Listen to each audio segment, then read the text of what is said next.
You were in the construction, agriculture, Yes. and at some point a statistician. Yes.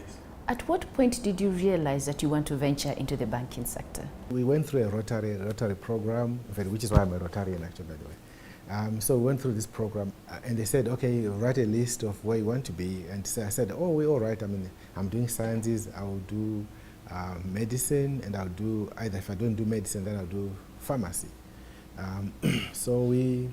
So they said, okay, we'll send you on a like career attachment. So I was sent to a hospital on attachment, and I kind of found it interesting. So I went there first day, they showed me around what a doctor does, and I was attached to a doctor. By the end of the third day, I think I felt, no, I'm not a doctor at all. So I decided, no, I don't be a doctor.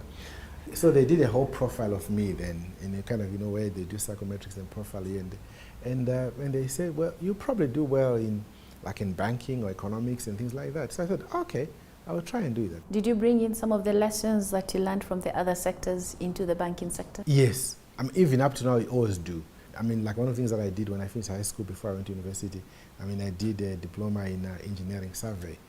So like now, if I walk in any building, my mind automatically tunes to looking at the quality of the construction, and I take levels immediately. I just start to calculate the ceiling is not straight or something like that, It's kind of a natural thing that you kind of get into it. And the same thing, because I worked in agriculture, I just walk into any field, I automatically start to sample and to look at it and say, okay, quality, what did they do, weeding, fertilizer, was it applied, is the correct thing? My mind automatically just tunes into it. I just find it's kind of interesting, yeah. Financial solutions. What qualities must you have when you're trying to sell a financial product? So the qualities are about your ability to listen, but more importantly, to be solution-oriented. So I should never walk up to you and say, can I give you a current account? I should ask you, what do you like? Because I don't know what you want to do.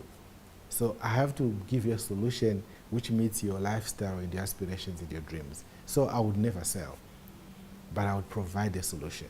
How then do you identify that when you're hiring? Well, the starting point is you must have the right disposition and a willingness to listen and a willingness to learn.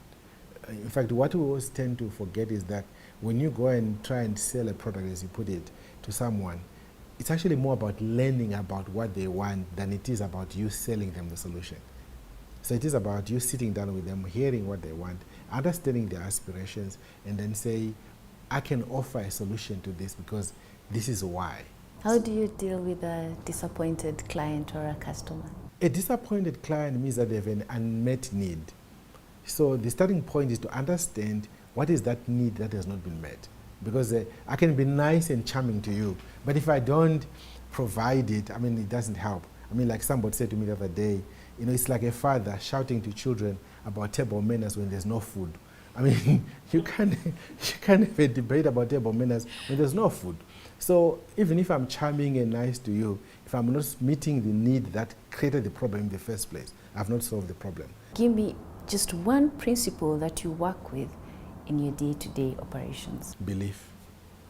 You have to believe in what you're doing, because the moment you don't believe in what you're doing, you lose confidence. So you always have to believe.